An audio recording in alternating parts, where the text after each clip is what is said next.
Baik, pada waktu ini kita bersama dengan calon Barisan Nasional bagi kerusi N14 Dewan Undangan Negeri Dun Bukit Naning, Datuk Muhammad Fuad Tukirin. Dan pada pilihan raya negeri Johor kali ini, Datuk Muhammad Fuad bakal berdepan saingan 5 penjuru dan tentunya banyak pembaharuan yang akan dibawa oleh beliau di daerah Muar dan khasnya di kawasan Dun Bukit Naning ini sendiri.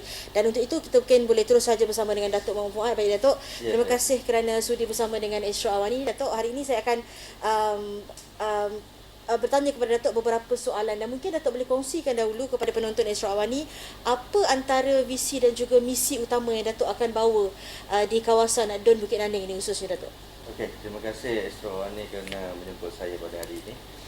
Misi saya selaku calon dan mungkin ianya akan jadi kenyataan pada 12 hari bulan nanti adalah ingin membawa Dun Bukit Naning ini setaraf dengan apa yang ada di bandar, dari segi sosioekonominya, dari segi jalur lebarnya dan kemudahan-kemudahan jalan raya, balai raya dan sebagainya. Dan misi saya adalah saya telah gariskan antaranya 8 visi dan misi saya dalam manifesto saya, iaitu di antaranya adalah ingin membawa anak muda dalam dunia digital yang penuh cabaran hari ini. Selain daripada itu juga saya ingin memberi khidmat kepada wanita-wanita, ibu-ibu tua, OKU dan sebagainya untuk mendapat bantuan saluran daripada agensi-agensi kerajaan yang telah ditetapkan. Baik Datuk, menarik Datuk kongsikan tadi antara manifesto-manifesto yang Datuk akan bawa. Tetapi sekiranya Datuk menjadi pilihan pengundi-pengundi 22,000 pengundi di kawasan Dun Bukit Naning ini, mungkin Datuk boleh kongsikan apa antara, mungkin kalau Datuk boleh gariskan 3 fokus utama yang Datuk akan bawa dahulu selepas diberi mandat nanti Datuk. Okey, memang sudah tentunya 22,594 pengundi dalam Dun Bukit Naning. Saya merayu, berilah saya peluang untuk saya menabur bakti di kampung halaman saya. Antara garis ataupun visi saya yang akan saya selesaikan setelah saya mendapat mandat ini, antaranya adalah jalur lebar. Ini mendapat banyak rungutan daripada anak-anak muda, penduduk-penduduk di luar bandar, yang mana jalur lebarnya amat rendah sekali, sehingga kan di bawah 5 Mbps. Dia kelajuannya amat rendah sekali. Kalau dibandingkan dengan di sebelah bandar, kita mendapat kelajuan sehingga 30 Mbps.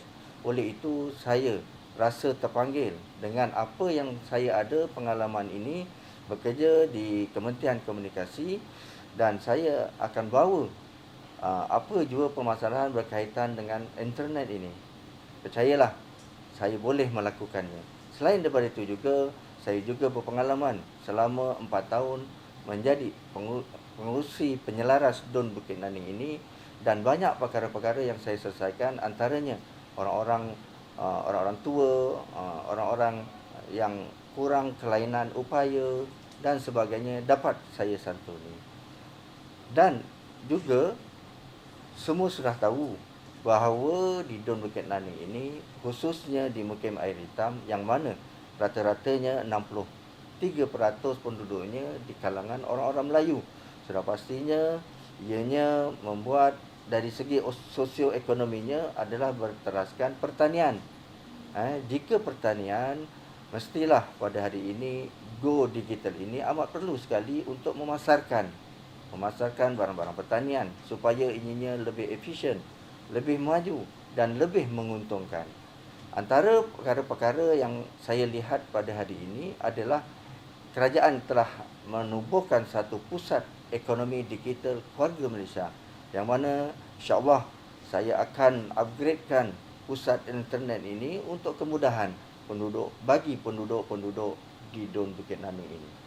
Insya-Allah, percayalah, jika saya diberi mandat, saya akan bawa Dun Bukit Naning ini, khususnya kalau di kebelakangan ini adalah penduduk-penduduk di luar bandar akan duduk sama rendah dan berdiri sama tinggi seperti penduduk-penduduk di bandar, insya-Allah. Baik Datuk, sekarang ni kita tahu dah memasuki minggu kedua perjalanan kempen bagi Pilihan Raya Negeri Johor ini.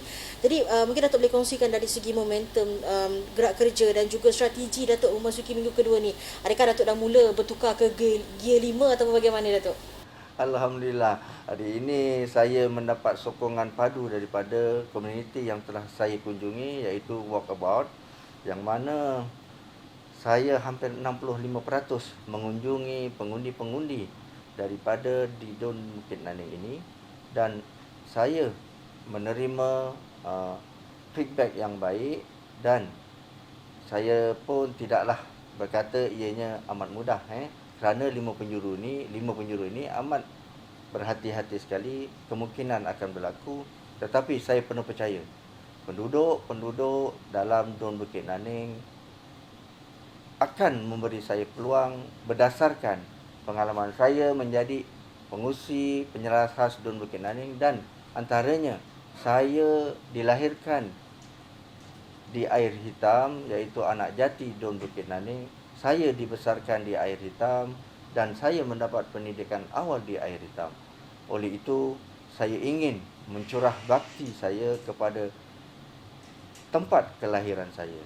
InsyaAllah, kita tunggu 12 hari bulan nanti, ramai-ramai keluar mengundi calon nombor 3 mewakili parti Barisan Nasional. Baik, kalau Datuk boleh kongsikan juga kepada penonton Esrawan ni, setakat ni berbaki lagi beberapa hari sahaja sebelum hari pengundian, berapa peratus pengundi yang sudah Datuk dekati, dan mungkin apa antara sentimen-sentimen ataupun suara-suara yang diluahkan oleh pengundi-pengundi di Dun Bukit Naning ni sendiri, Datuk? Saya dah pun ke gear 5 sebenarnya, dan tidaklah saya mengambil mudah perkara ini kerana setiap pagi rutin saya adalah pukul 5 dah bangun untuk mengunjungi masjid dan surau di kawasan Dun Bukit Naning ini, dan seawal jam 3 baru saya tidur, dan saya mengambil masa yang panjang untuk saya menyantuni pengundi-pengundi yang berada dalam Dun Bukit Naning. InsyaAllah berilah saya peluang. Sebenarnya banyak perkara-perkara yang boleh saya beri kepada khidmat saya kepada Dun Bukit Naning ini, khususnya kedudukan separuh daripada Bukit Naning ini berada di luar bandar.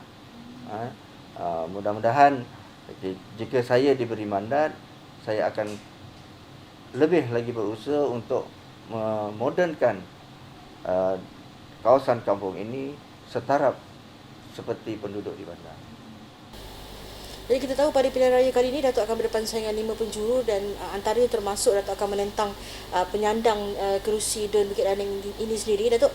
Jadi mungkin Datuk melihat adakah ini sebagai satu cabaran ataupun satu kelebihan kepada Datuk sebagai anak tempatan? Ya, saya berpandangan begitu kerana ramai suara-suara daripada komuniti dan masyarakat seluruh mukim air hitam rasanya rugilah kalau tidak membantu anak jati daripada kawasan Dun Bukit Naning ini untuk mencurah bakti. Apa pengalaman yang saya rasakan ada pada diri saya akan saya curahkan sepenuhnya untuk kebaikan Dun Bukit Naning nanti.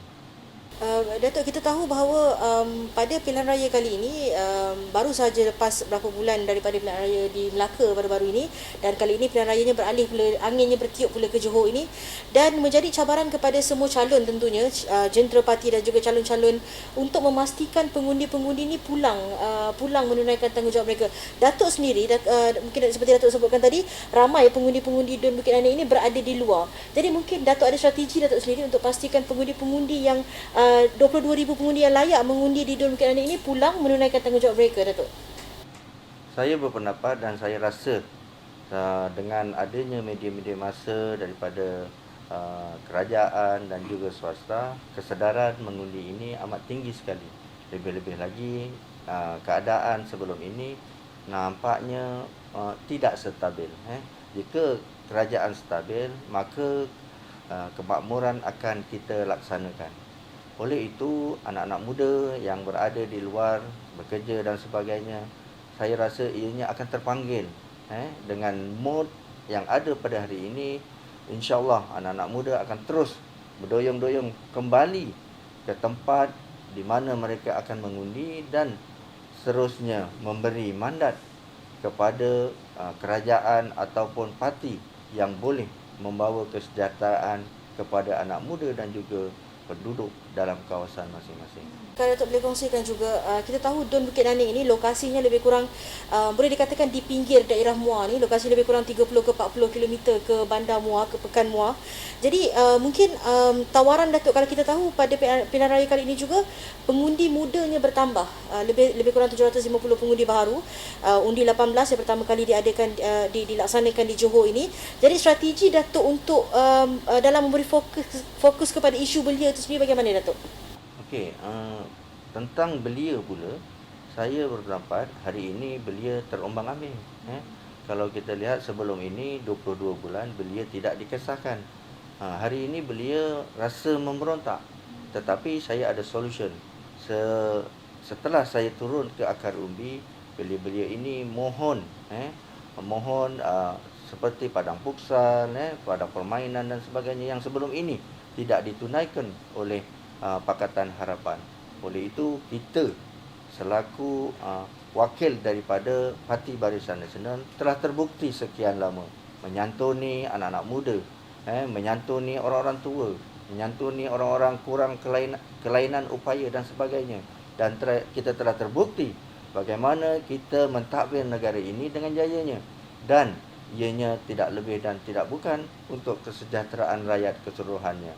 Maka marilah kita sama-sama menyokong Parti Barisan Nasional yang mana ianya akan membawa kestabilan dan kelestarian kepada kawasan ataupun pentadbiran yang ditadbir oleh Parti Barisan Nasional. Baik, terima kasih Datuk. Baik, itu antara perkongsian yang ringkas dan padat oleh calon N14 Dun Bukit Naning ini, Datuk Mohammad Fuad Tukirin, dan tentunya pelbagai tawaran, banyak tawaran yang ditawarkan oleh Datuk Mohammad Fuad sebentar tadi kepada lebih 22,000 pengundi di kawasan Dewan Undangan Negeri Dun Bukit Naning ini. Jadi kepada pengundi-pengundi Johor nanti, khususnya di kawasan Dun Bukit Naning ini, jangan lupa pulang menunaikan tanggungjawab anda pada 12 Mac ini. Terima kasih Datuk kerana sudi bersama dengan Esrawani. Terima kasih Esrawani.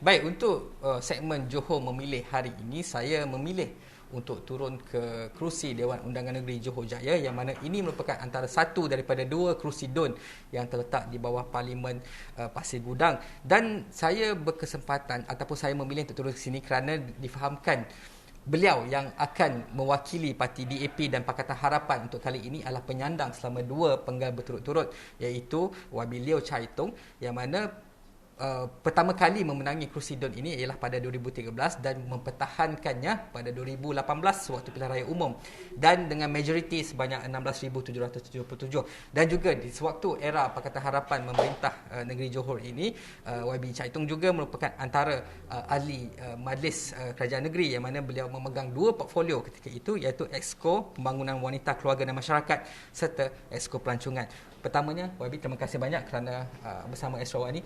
Jadi sebelum kita nak masuk ke soalan-soalan tentang politik dan sebagainya, kalau boleh kita nak penonton di luar sana ataupun rakyat Malaysia yang mengikuti perjalanan pilihan raya negeri Johor ini memahami tentang kerusi DUN Johor Jaya ini. Pertamanya, YB, antara yang mungkin YB boleh cakapkan ialah berapa jumlah pengundi, pertambahan pengundi, dan bagaimanakah demografi Johor Jaya kali ini? Okey. Pertama sekali, terima kasih untuk DUN Johor Jaya, merupakan salah satu DUN yang kira besarlah di dalam negeri Johor.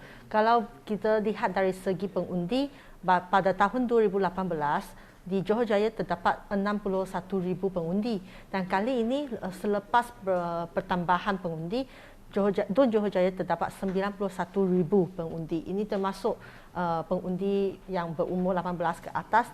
Ini juga bermaksud pengundi telah bertambah sebanyak 30,000.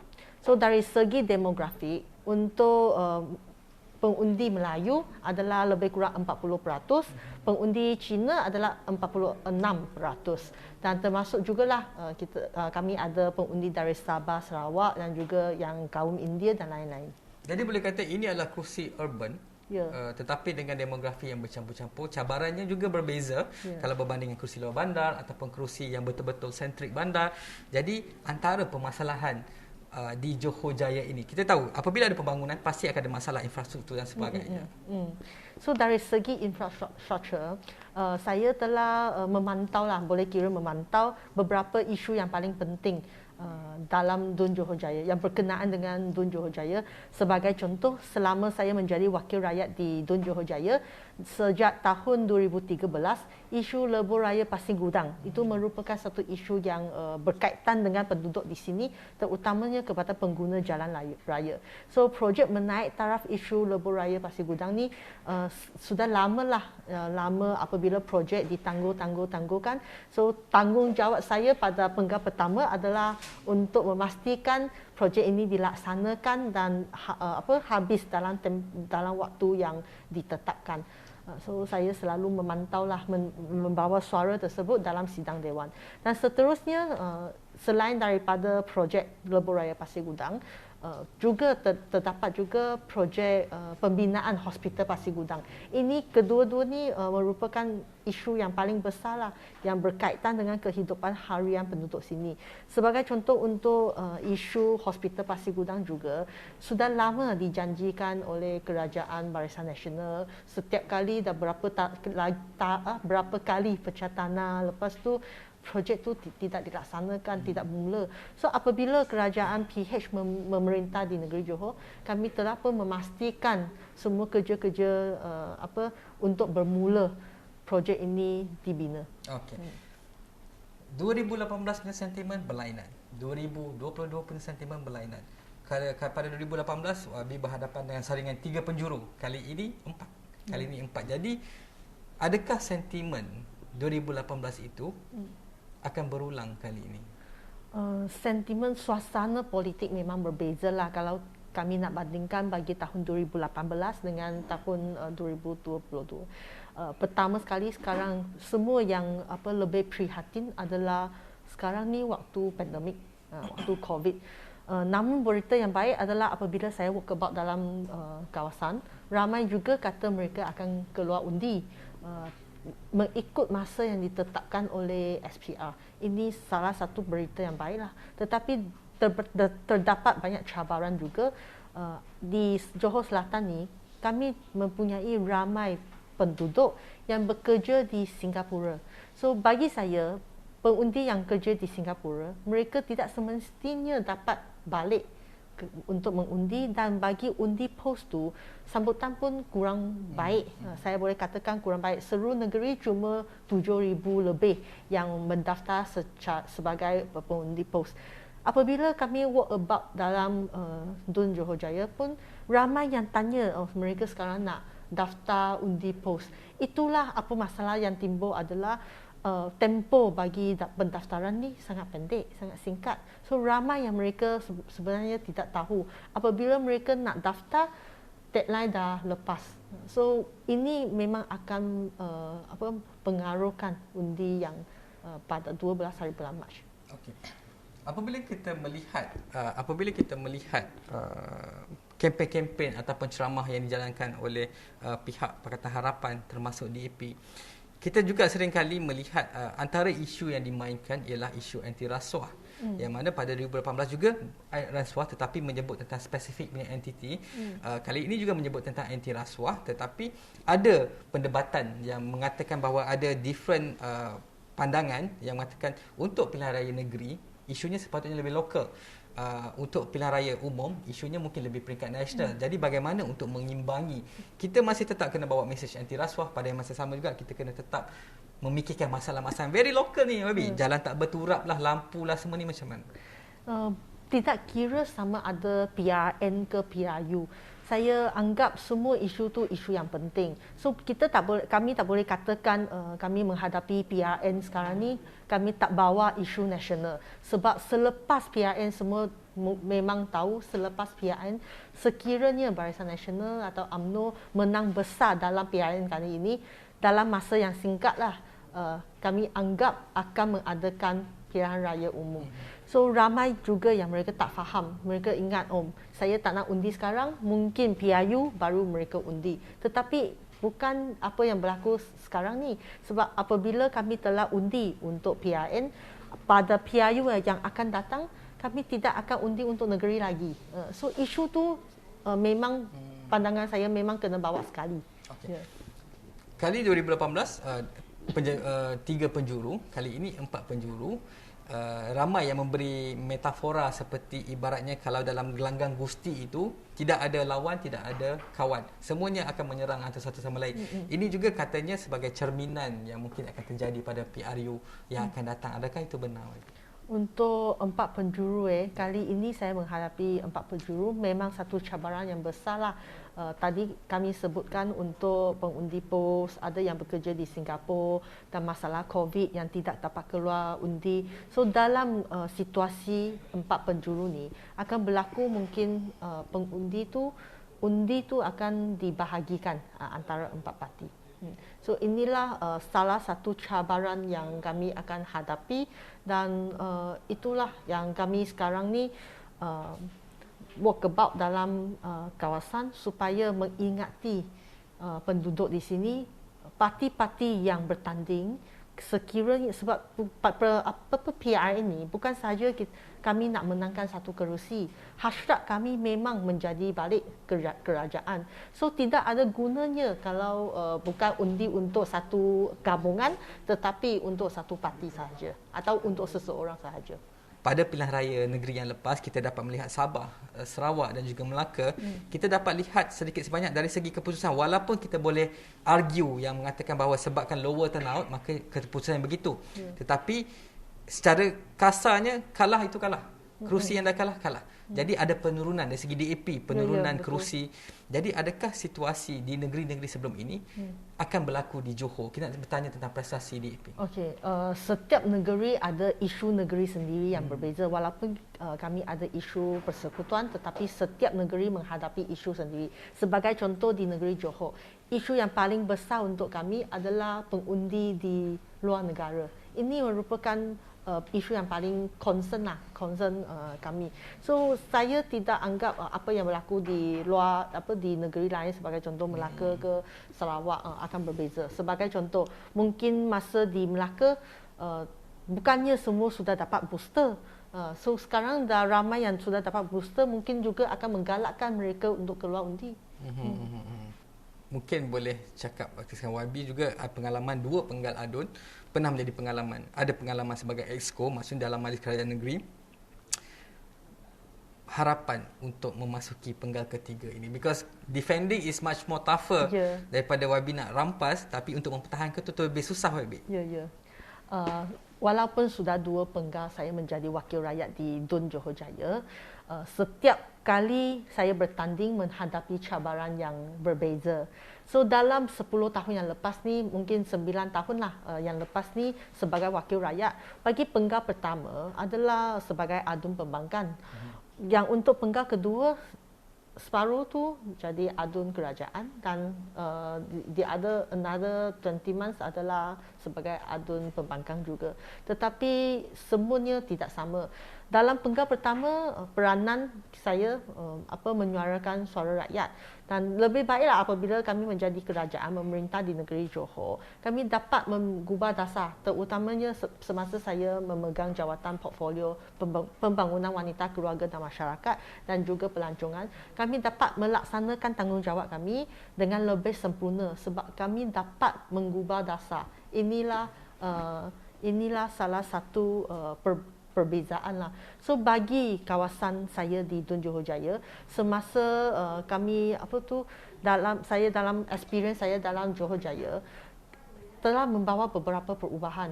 Perubahan selain tadi apa yang saya kata, memantau isu lebuh raya Pasir Gudang, memastikan pembinaan hospital Pasir Gudang bermula dan juga infrastruktur sebagai contoh penaik tarafan Taman Molek, pasar Taman Molek atau penaik tarafan Medan Selera Johor Jaya. Ini semua kerja-kerja dilakukan semasa saya lah menjadi wakil rakyat di sini. Okey, baik. Babi, terima kasih banyak kerana bersama Astro hari ini. Okay. Terima kasih. Jadi itu saja yang saya boleh kongsikan daripada yang bakal mempertahankan beliau setelah menyandang kerusi ini selama 2 penggal, akan mempertahankan untuk memasuki penggal ketiga. Apa-apa keputusannya Babi kita akan tahu pada 12 Mac nanti. Jadi sekian saja untuk Johor Memilih.